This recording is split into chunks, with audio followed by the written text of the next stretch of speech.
des écoles doctorales. Il y a le CNEA, qui s'occupe de l'évaluation de toutes ces structures de recherche.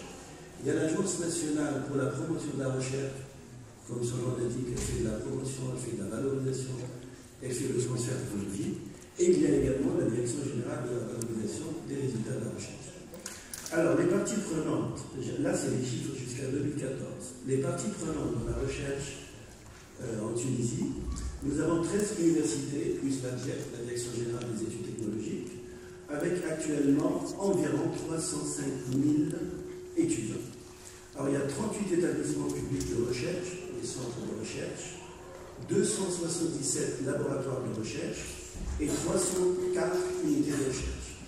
Il y a 198 établissements d'enseignement supérieur, dont 26 écoles d'ingénieurs. Et il y a 37 écoles doctorales. Donc là, j'ai présenté un peu le paysage et les structures qui interviennent dans le domaine de la recherche. Alors, je vais quand même présenter l'ANPR pour les personnes qui ne connaissent pas.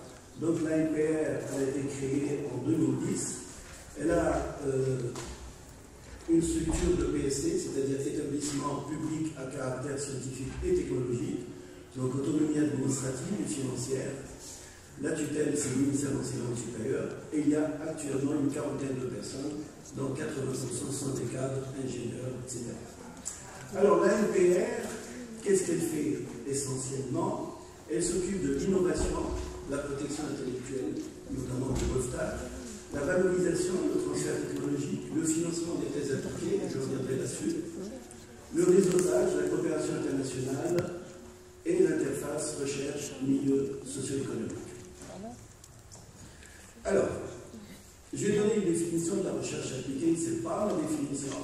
J'ai piqué cette définition d'un manuel qui a été publié par l'OCDE, l'Organisation de coopération et de développement économique, qui regroupe essentiellement des pays hyper développés.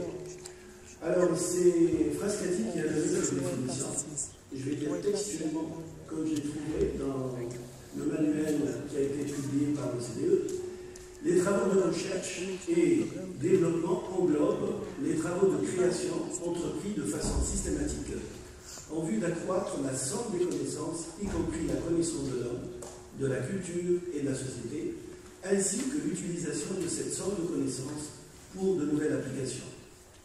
Alors, ces travaux de recherche et développement regroupent de façon exclusive les activités suivantes. On commence par la recherche fondamentale, ce n'est pas l'objet de notre rencontre d'aujourd'hui, mais j'en parle quand même.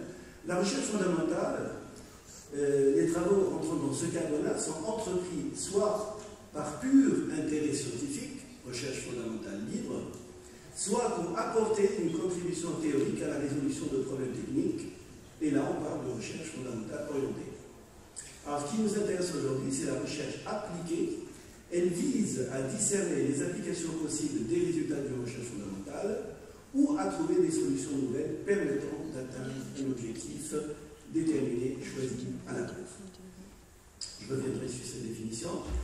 Et le troisième cas, c'est le développement expérimental fondé sur des connaissances obtenues par la recherche ou l'expérience pratique, et il est effectué au moyen de prototypes ou d'installations pilotes en vue de lancer de nouveaux produits, d'établir de nouveaux procédés ou d'améliorer substantiellement ceux qui existent déjà. Donc la recherche appliquée, donc soit on est contacté par une entreprise ou un industriel qui voudrait développer un prototype ou développer une application qui va lui servir pour améliorer sa production, ou bien c'est le laboratoire qui a entrepris des recherches fondamentales et il voudrait trouver une application pour ces recherches fondamentales. Alors l'ANPR, donc, pour elle, la recherche appliquée, elle doit inclure forcément une structure ou plusieurs structures de recherche et des partenaires socio-économiques, ça peut être une entreprise, des PME, etc., mais n'exclut pas également la recherche brevetable. C'est-à-dire, si un chercheur a des résultats de recherche et il veut breveter ses recherches, il peut s'adresser en fait à l'ANPR, à la Direction générale de la valorisation des résultats de recherche, pour avoir un brevet ou pour monter des startups. Alors, quels sont les freins à la recherche appliquée en Tunisie? Alors, il y a l'écart culturel entre deux mondes, le monde de la recherche et le monde de l'industrie. Je ne vais pas dire que les chercheurs sont meilleurs que les industriels, que les industriels sont meilleurs que les chercheurs. Je vais m'arrêter. Alors, le réseautage. On ne sait pas qui fait quoi en Tunisie. Au niveau de recherche, au niveau des applications, les deux mondes ne se connaissent pas. Encouragement aux chercheurs. Les chercheurs, actuellement, qu'est-ce qu'ils sont en train de faire? Ils ne pensent qu'à être un jour ou l'autre maître assistant ou avoir un poste à la fac. Donc, qu'est-ce qu'ils font? Ils font de la recherche fondamentale, parce qu'en général, c'est la recherche fondamentale qui leur permet de publier. Et donc, leur but, c'est publier, publier. Et d'ailleurs, je le mets, moi aussi, malheureusement, à l'époque, quand j'étais plus jeune, je le mettais dans mon labo, publish or die. Donc, moi, je me rappelle un étudiant qui est venu me voir, il m'a dit, mais monsieur, je crois que le die est plus facile que le publish. Mais là, maintenant, avec du recul, il n'y a pas que le publish. Maintenant, il faut passer à l'entreprise. Alors, la complexité. Il y a une complexité énorme au niveau des procédures pour faire de la recherche appliquée. La stratégie nationale. Est-ce qu'on a une stratégie nationale en Tunisie? Je ne sais pas. Il y a des composants à droite et à gauche, mais il faut absolument maintenant penser à cette stratégie nationale, et je reviendrai là-dessus par la suite. Propriété intellectuelle. Moi, j'ai trouvé quelque chose qui va avoir justement la propriété intellectuelle. Moi, le labo, l'université ou l'entreprise pour laquelle je travaille. Les financements. C'est bien beau d'avoir une idée, de vouloir monter une start-up, mais le financement, comment faire pour démarrer? Il y a l'amorçage, il y a la commercialisation, et tout ça, ça demande de l'argent. Et la valorisation. Alors le plan. Donc là, j'ai fait une présentation, j'ai posé le problème. Alors je vais parler de la valorisation de la recherche. Comment valoriser cette recherche? Comment financer cette recherche pour faire, alors quand je dis recherche, c'est recherche appliquée. La coopération internationale et son rôle dans le domaine de la recherche appliquée en Tunisie. Qu'est-ce qu'elle peut apporter, cette coopération internationale pour la recherche appliquée en Tunisie? Et le projet de réforme de recherche qui est actuellement en cours au sein de notre ministère. Alors, au niveau de la valorisation, elle est mise en Tunisie à l'aide des outils suivants. Les pépinières d'entreprise, vous en avez ici, au Pôle technologie Brazel. Il y a les projets collaboratifs, les projets VRF, PNRI, PIRT, et je vais revenir là-dessus. Il y a les transferts de technologie, justement, c'est bien beau de faire la recherche appliquée, mais il faut faire le transfert technologique dans les deux sens, université-entreprise, entreprise-université. La mobilité des chercheurs, le fait qu'il y ait des chercheurs qui puissent passer d'un côté à l'autre, ça permet également de faire de la recherche appliquée. Les technopoles, je vais revenir là-dessus, la création de start-up et les brevets. Alors, mais en plus de ça, il y a plein de choses en Tunisie qui permettent de faire de la recherche appliquée. Là, comme j'ai pas le temps, je ne peux pas parler de tout ça. Alors, j'ai parlé de la Direction générale de la valorisation des résultats de recherche au sein du ministère de l'Enseignement supérieur. Alors, quel est son rôle? Son rôle, c'est un rôle d'information et de sensibilisation des chercheurs à l'aspect brevetage des travaux de recherche. Donc, elle fait de la formation, elle fait de l'assistance technique et procédurale. Et donc, la Direction générale, quand un chercheur veut déposer un brevet, il s'adresse à cette direction générale. C'est cette direction générale qui paye le premier dépôt du brevet, et puis elle continuera à payer les 4 premières annuités de ce brevet. Par la suite, c'est le chercheur qui continue à le faire. Alors tout ça se fait à l'échelle nationale. C'est vrai qu'il faut faire attention, on n'est pas protégé à l'échelle internationale. Il y a des moyens pour le faire. C'est plus cher que ce qui se fait en Tunisie, mais il y a des moyens pour le faire. Alors là, vous avez une idée sur le nombre de demandes de brevets d'invention déposées par les structures publiques de recherche. Donc, vous voyez qu'en 2009, il y a un saut, puis après, ça descend. Donc, en 2009, il y a 50 dépôts de brevets. Alors, il y a une baisse. En 2013, ça remonte à 49, et en 2014, ça remonte encore, mais je n'ai pas les chiffres exacts. Alors, là, je parle toujours de la valorisation des résultats de la recherche. J'ai parlé de la mobilité. Il y a certains chercheurs qui ne savent pas qu'il y a un décret qui leur permet de se déplacer, d'aller des structures de recherche vers les entreprises. chercheurs peuvent être délégués auprès des entreprises, établissements publics ou privés afin de les assister à créer des projets innovants. Vous allez toujours revenir là sur mon exposé du mot innovant. Il ne faut plus faire seulement maintenant de la recherche, mais c'est l'innovation qu'il faut faire derrière. Et puis aussi, les chercheurs peuvent être mobilisés carrément à plein temps dans le but de lancer des projets innovants au sein des technopoles et des pépinières d'entreprises et lancer des startups. Et actuellement, on est en train de travailler à l'amélioration de ce décret-là pour que ça soit encore plus incitatif. Alors, les technopoles, je ne vais pas trop en parler parce que vous avez des technopoles ici. Donc, l'intérêt des technopoles, c'est quoi? C'est d'avoir tout dans le même espace. Donc, vous avez les établissements d'enseignement supérieur, les pépinières d'entreprise, les centres de recherche, les ateliers relais, il y a tout. Donc, tout est là pour favoriser justement la recherche appliquée. Alors, en plus de ça, là c'est la nouvelle stratégie de l'Agence nationale pour la promotion de la recherche. Alors qu'est-ce qu'elle a fait, l'ANPR? Vous voyez que l'ANPR est juste au milieu, d'accord?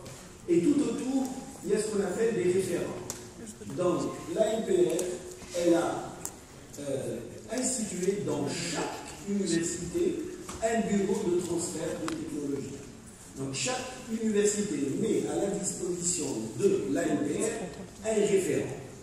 Alors, quel est le rôle de ce référent-là? Le rôle de ce référent-là, c'est de s'occuper de la recherche appliquée, de faire le transfert de technologie dans l'environnement dans lequel est située l'université. Là, on a commencé par les universités, mais par la suite, on va balayer tous les centres de recherche. Donc, je reprends. L'ANPR, elle joue le rôle, justement, de bureau de transfert technologique à l'échelle nationale, et il y a les référents au sein des universités qui s'occupent du transfert technologique, de la recherche appliquée au sein des environnements là où ils sont. Et là, par exemple, je prends certains cas, GABES, etc. Chacun va s'occuper justement des thématiques qui intéressent sa région. Et donc l'ANPR, après, elle joue le rôle d'interface entre ces bureaux de transfert technologique locaux et dans tout ce qui concerne la recherche appliquée, le transfert technologique. L'ANPR, elle peut également financer ces bureaux de transfert de technologie. Alors, je vais passer maintenant aux mécanismes de financement. Les mécanismes qui permettent ou qui encouragent à faire de la recherche appliquée. Alors, je vais commencer par le premier mécanisme qui s'appelle le VRR. Donc, le programme VRR, c'est le premier acte en faveur de l'essaimmage scientifique. Il a été mis en place depuis 1992 au sein du ministère de l'Enseignement supérieur et de la recherche scientifique. Alors, les bénéficiaires, ce sont les structures publiques de recherche, labos, unités, centres de recherche. Il faut absolument qu'il y ait un partenariat avec une entreprise publique ou privée aussi. Et l'entreprise, elle contribue à concurrence de 10% du budget. Ça ne veut pas dire que l'entreprise doit débourser 10% du montant du projet, mais elle peut participer à ce qu'on appelle les time sheets, par les contributions du personnel, par l'équipement, etc. Et la durée de réalisation du projet, c'est 3 ans. Alors là, vous avez une idée sur le nombre de projets, il n'y en a pas beaucoup. Vous voyez, depuis 1992, il n'y a eu que 92 projets. Parce que les gens ne le savent pas, ils ne sont pas au courant. Moi, avant d'être directeur général de l'ANPR, je n'étais pas au courant de ces mécanismes-là, honnêtement. Alors, le nombre de projets, là vous voyez les secteurs, agriculture et pêche, 26 projets, l'industrie et l'énergie 19, santé et pharmacie 14, l'environnement et l'eau 12, TIC et services, malheureusement il n'y a que 11, biotechnologie 9, sciences humaines et sociales, c'est le parent pauvre de la recherche appliquée, c'est 1. Et là, vous avez une idée sur la répartition budgétaire. Donc, au niveau des TIC, qui nous intéresse ici, c'est 16,5% du budget total alloué depuis 1992, et le budget total, c'est 9,6 millions de dinars. Je vais passer à un autre mécanisme de financement, c'est ce qu'on appelle le programme de recherche fédéré. Alors, ça c'est tout récent. Il a démarré en 2002, tout récent c'est relatif, hein. Il a démarré en 2002. En fait, l'objectif essentiel de ce projet de recherche fédérée, le programme de recherche fédérée, c'est la mise en place de recherche thématique. D'accord? Et deux, c'est la mise en place de recherche thématique alors des laboratoires et des partenaires socio-économiques. Donc il y a tous les ans, tous les 2 ans, je crois, il y a des appels, donc on sélectionne certaines thématiques, il y a des appels à PRF, et il faut absolument qu'il y ait des partenaires socio-économiques et des structures de recherche. La durée de réalisation, c'est 4 ans. Alors là, vous avez une idée. Donc, pour les énergies renouvelables, il y a 7 projets. Pour l'éthique, il n'y a que 2 projets. Donc, sur la sécurité informatique. Et la plupart, c'est les énergies renouvelables, l'eau, la santé, etc. Et pour l'éthique, c'est normal, vous voyez qu'il y a 0,52% du montant total alloué qui est de 11 millions de dinars. Alors, un autre mécanisme de financement, c'est ce qu'on appelle le PIR. C'est prix accordé au titre des investissements réalisés dans les activités de recherche et développement. Alors, c'est quoi cette PIRD? La PIRD a été lancée depuis 1995 par notre ministère, le ministère de l'Enseignement supérieur et de la Recherche scientifique. Mais en 2010, la PIRD, elle a été reprise par le ministère de l'Industrie. Les principaux bénéficiaires de la PIRD, ce sont des PME. Alors, que peut financer la PIRD? Des études, du développement de nouveaux produits, procédés, réalisation et essais techniques de prototypes, acquisition d'équipements scientifiques de labo. Et alors, au niveau de l'argent, comment ça se passe? Il y a 50% qui sont donnés pour les études, avec un plafond de 25 000 dinars, et 50% pour la réalisation et les essais, avec un plafond de 100 000 dinars. Alors, depuis 1995 et jusqu'à janvier 2010, donc au sein du ministère de l'Enseignement supérieur et de la Recherche scientifique, il y a eu 61 projets financés pour un coût d'environ 3,7 millions de dinars. Et depuis 2010 jusqu'à 2013, il y a 78 projets financés pour un coût de 4,5 millions de dinars. Et il y a encore de l'argent. Donc si vous avez des projets, si vous avez des idées de lancer des projets de la recherche appliquée, adressez-vous au ministère de l'Industrie. J'ai eu une réunion dernièrement avec le responsable qui me dit mais où sont les chercheurs? Alors, un autre mécanisme de financement de la recherche appliquée, c'est le PNRI. C'est le Programme national de recherche et d'innovation qui a été mis en place par le ministère de l'Enseignement supérieur et de la Recherche scientifique depuis 2004.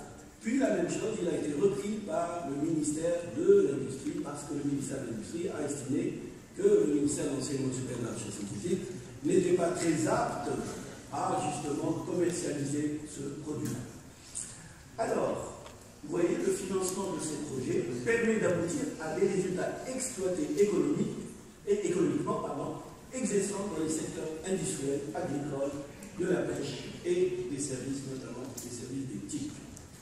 Alors, il y a eu 23 projets PNRI financés par le ministère de l'Enseignement supérieur jusqu'à 2010 pour un montant de 2,5 millions de dinars et 24 projets pour 4,3 millions de dinars par le ministère de l'Industrie. Alors, c'est quoi ces projets? Alors, vous voyez à gauche, le projet doit absolument impliquer une entreprise économique ou des organismes professionnels. À droite, vous avez un centre technique et au bas, vous avez le centre de recherche ou le laboratoire de recherche. Et la durée max du projet, c'est 2 ans. À droite, vous avez comment financer ces projets-là. 80% du coût global du projet avec un plafond de 200 000 dinars est donné dès le départ. Non, c'est pas ça. Voilà. 80% c'est donné par donc, le ministère et 20% c'est la contribution minimale du partenaire qui peut être mobilisation du personnel d'entreprise, matières premières, etc. Alors 40% sont donnés par le ministère lors du début, 40% après 30% d'avancement du projet et 20% après 80% de réalisation. Alors un autre mécanisme de financement, ça c'est tout nouveau, c'est le Mobidoc. Le Mobidoc rentre dans le cadre du PASSRI. Vous avez à gauche PASSRI pour projet d'appui au système de recherche et innovation. Le PASSRI, c'est un projet donc, financé par l'Union européenne à concurrence de 12 millions d'euros et il est géré par l'ANPR. Et parmi les actions entreprises dans le cadre du PASSRI, il y a ce qu'on appelle les bourses Mobidoc. Ce sont des bourses qui sont octroyées aux doctorants et aux postdoctorants pour des recherches appliquées. Il faut que ça soit vraiment appliqué. Donc il faut une entreprise et il faut un centre ou un laboratoire de recherche. Et il faut que le sujet intéresse les deux. Alors, donc vous avez à gauche ce qu'on appelle les doctorants. Donc ils ont une bourse pour 3 ans. À droite, il y a une bourse pour les postdocs. Ça leur permet de continuer dans leur domaine de recherche et éventuellement monter par la suite des entreprises. Et là, vous avez une idée. Pour les doctorants de 2012, on a 68 doctorants en 2012. Doctorants 2013, 100 et postdoc 2013. Donc le total, actuellement, on gère 243 Mobidoc entre doctorants et postdoc. Alors, normalement, on n'a plus les sous. Normalement, on n'a plus les sous, c'est une mauvaise nouvelle, hein, dans le cadre du PASSRI. Mais on est en train de travailler sur la pérennisation de ce genre de financement. Donc actuellement, on est en train de lancer des projets, aussi bien avec l'Union européenne, avec notre ministère, notre gouvernement, parce qu'il faudrait que le gouvernement puisse investir dans la pérennisation de ce genre de thèses appliquées, et également avec la Banque mondiale. Alors, la répartition de ces projets-là, de ces thèses-là, Mobidoc, par secteur d'activité. Alors, vous voyez le TIC, il est où? TIC, quand même, là, ça fait 39% du budget qui est alloué au TIC. Je crois même qu'il y a des thèses Mobidoc ici, à Subcom, je crois. Hein, vous me corrigez si je me trompe. Hein, je crois qu'il y en a ici. Hein. Je n'ai pas le nom, mais il y en a ici. Alors, je vais passer maintenant à la coopération internationale. Je l'ai dit parce qu'on m'a donné un quart d'heure. Si on m'avait donné 3 heures, je vais parler pendant 3 heures. Là, ça fait déjà un retard. Alors, coopération internationale. Alors, la coopération internationale, il y a 2 types de coopération. Il y a une coopération bilatérale et une coopération multilatérale. Bilatérale entre la Tunisie et un autre pays, multilatérale entre plusieurs pays. Alors, vous voyez là, je ne vais pas parler de toute la coopération internationale, mais je ne vais parler que de la coopération internationale qui intéresse la recherche appliquée. Il y a ce qu'on appelle des projets transfrontaliers qui se font avec l'Italie et essentiellement la région de la Sicile. Et ces projets-là intéressent des problématiques pratiquement les mêmes entre la Tunisie et l'Italie. Ça concerne essentiellement la biotechnologie, l'environnement, l'eau, etc. Et il y a aussi comme coopération bilatérale, il y a des coopérations par exemple avec l'AIE, l'Agence internationale d'énergie atomique. Et là aussi, on peut financer de la recherche appliquée, mais dans ce domaine. Alors, il y a aussi l'Institut de recherche pour le développement, c'est un institut français, qui finance les activités de recherche, j'ai mis ça en gras exprès, les activités de recherche relatives aux relations entre l'homme et son environnement. Et donc ces recherches appliquées sont faites pour contribuer au développement durable des pays du Sud. Il y a aussi également beaucoup de projets de recherche avec l'Union européenne. Vous voyez en bas, de la Terre, il y a ce qu'on appelle les programmes cadres, les framework programs. Ça commence de FP1 à FP7. Donc vous avez les dates, FP1 de 84, 88, etc. Et actuellement, on est à la fin du FP7 en Tunisie. Et dans ces programmes cadres, on lance des thématiques bien ciblées. Et la plupart des projets, je ne l'ai pas dit, mais la NPR gère à peu près 80 projets européens, la NPR, qui sont, alors légère financièrement, mais la gestion scientifique, elle est faite par tous les chercheurs du pays. Et donc là, il y a plusieurs thématiques qui sont traitées. Et là, je finis dans la coopération internationale par le programme H2020. Je vais dire juste deux mots. Alors, le programme H2020, c'est Horizon 2020. Alors, ce programme-là, il a remplacé tous les autres projets, là, le 7e cadre, donc FP7, CIP, etc. Et donc, ce programme-là, il est à peu près 80 milliards d'euros pour la recherche. Et la Tunisie peut participer dans ces projets. Le seul problème, c'est que jusqu'à la date d'aujourd'hui, les Tunisiens peuvent être leaders dans ces projets. Ils peuvent être chefs de projet. Dans le programme H2020, on ne peut pas être chef de projet. Mais c'est un problème. Imaginez que moi, j'ai une idée de recherche. Qu'est-ce que je fais? L'idée vient de moi. Et je vais contacter un Européen. Je lui dis, ben, écoute, j'ai une idée. Est-ce que tu peux être, toi, chef de projet? Or, nous, Tunisiens, nous sommes très bien placés dans le domaine de la recherche. Et actuellement, on est en train de travailler sur ce qu'on appelle partenaires associés. Parce que ces projets-là sont destinés à l'Europe, mais il y a des pays associés. Alors, les pays associés, il y a la Chine, il y a le Japon, il y a l'Ukraine, il y a Israël, le 5e pays, le Chili. Voilà, il y a 5 pays qui sont associés. Et donc, on peut être chef de projet si on fait partie de l'Union européenne ou de ces pays-là. Et actuellement, la Tunisie, on a fait la demande pour être justement partenaire associé. La demande est quasiment acceptée par tous les membres de l'Union européenne. Il reste à discuter le ticket. Parce que pour être membre, partenaire associé, il faut payer quelque chose. Mais nous n'avons pas envie de payer trop. Donc on est en train de négocier, voir qu'est-ce qu'on peut donner et en contrepartie, qu'est-ce qu'on peut ramener à la Tunisie. Mais c'est quand même un statut très très privilégié pour la Tunisie.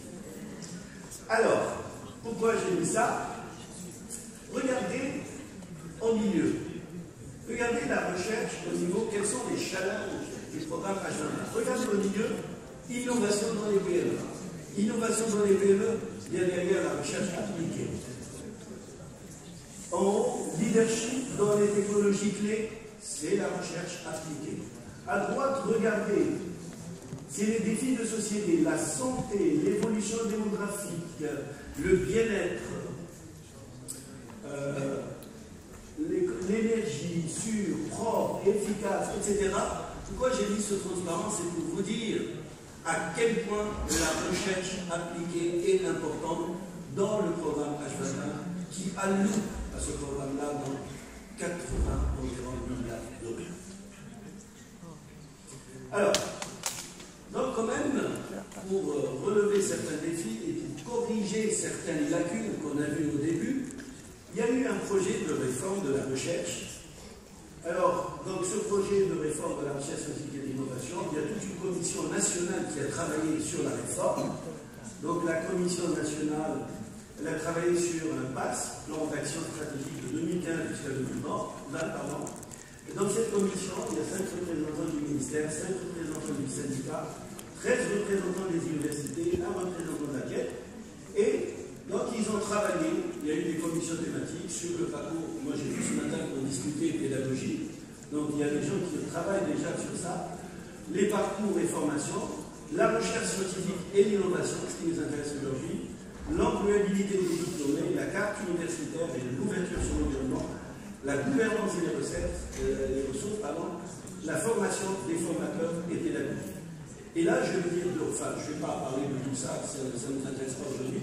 Je vais parler juste de la recherche scientifique et l'innovation. Alors, voilà ce qu'il y a derrière. Donc, ce plan d'action stratégique 2015-2020, élaboré par cette commission, le but global, c'est promouvoir la recherche et l'innovation pour le développement du pays.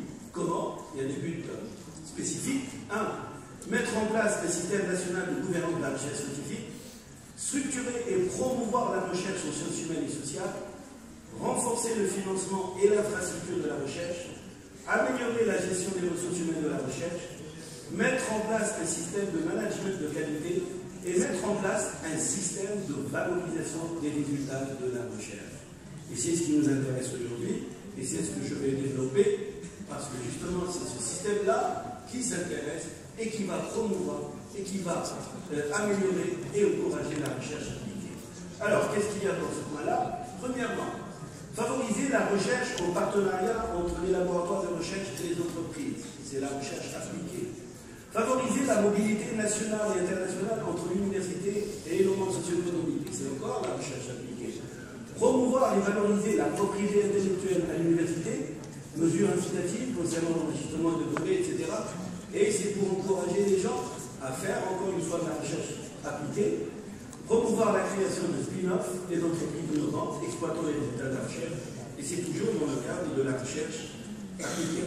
Et je finis ma présentation par vous annoncer que la LPR organise le 11 et le 12 mai à Hammamet 2 journées sur la gouvernance de la recherche selon les normes OCDE et sur la position de la Tunisie dans le paysage international par thème, et par institution. Donc, si vous vous inscrivez, faites-le. Les places sont limitées et je vous remercie pour votre attention.